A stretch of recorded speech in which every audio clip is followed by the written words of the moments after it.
Assalamualaikum warahmatullahi wabarakatuh. Perkenalkan, nama saya Selvi Duyanti, NPM A1H011908. Saya dari semester 4A, Program Studi Pendidikan Jasmani. Di sini saya akan mempresentasikan mengenai pengelolaan peserta didik. Pengelolaan peserta didik termasuk salah satu substansi pengelolaan pendidikan yang menduduki posisi strategis karena merupakan pusat layanan pendidikan.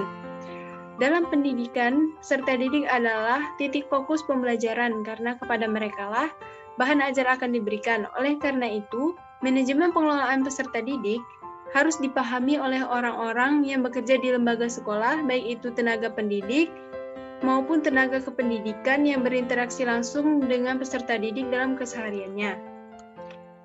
Pengertian pengelolaan peserta didik.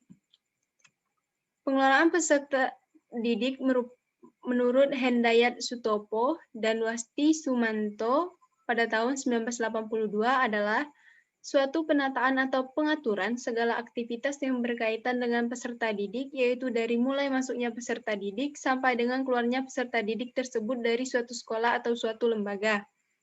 Tujuan pengelolaan peserta didik adalah mengatur kegiatan peserta didik agar seluruh kegiatan tersebut menunjang dan mengarah pada pencapaian kompetensi sebagaimana yang diuraikan dalam standar kompetensi lulusan atau SKL masing-masing jenis dan jenjang sekolah. Rekrutmen peserta didik. Setiap tahun ajaran baru, sekolah disibukkan oleh penerimaan peserta didik yang baru. Sebelum kegiatan ini dimulai, kepala sekolah terlebih dahulu membentuk panitia.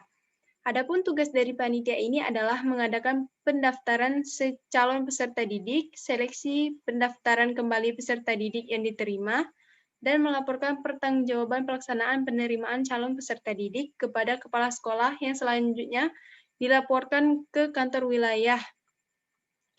Pada rekrutmen peserta didik ini, tahapannya dibagi menjadi 5. Yang pertama yaitu pendaftaran, yang kedua syarat-syarat pendaftaran, yang ketiga seleksi, yang keempat pengumuman dan daftar ulang, yang kelima orientasi calon peserta didik.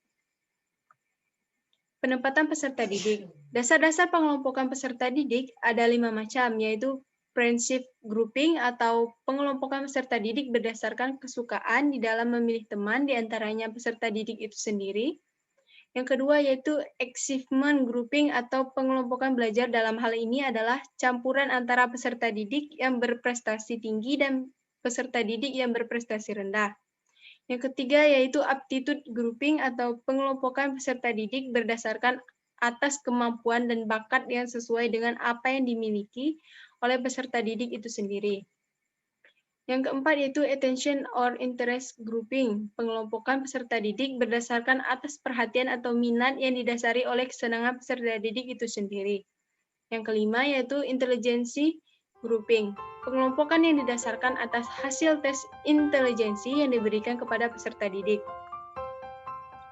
Selanjutnya itu pembinaan peserta didik. Salah satu dari tujuan pendidikan adalah menghasilkan lulusan yang berkualitas. Keberhasilan kemajuan belajar peserta didik serta prestasi yang ditempuh peserta didik memerlukan data otentik yang dapat dipercaya serta memiliki keabsahan. Karena kemajuan peserta didik merupakan faktor yang sangat vital bagi kebutuhan perkembangan berlangsungnya proses pendidikan. Nilai kemajuan peserta didik dilakukan dengan cara mengisi buku laporan pendidikan atau rapor.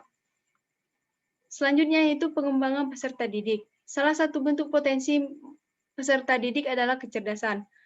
Menurut Gardner dalam Fajarwati tahun 2016, ada 9 jenis kecerdasan, yaitu kecerdasan linguistik, kecerdasan matematis logis, kecerdasan ruang, kecerdasan kinestetik badani, kecerdasan musikal, kecerdasan interpersonal, kecerdasan intrapersonal, kecerdasan lingkungan atau naturalis, dan yang terakhir yaitu kecerdasan eksistensial.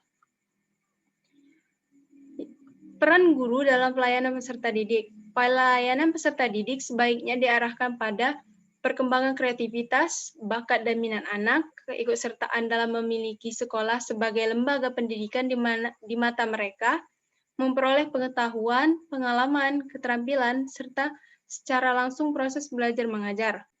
Sikap mandiri serta disiplin diri, percaya diri bahwa dirinya memiliki potensi positif yang dapat dikembangkan. Pembentukan moral dan etika sebagai peserta didik dan kebutuhan peserta didik dalam menghadapi kesulitan belajar.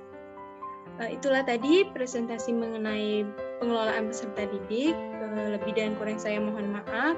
Saya akhiri. Wassalamualaikum warahmatullahi wabarakatuh.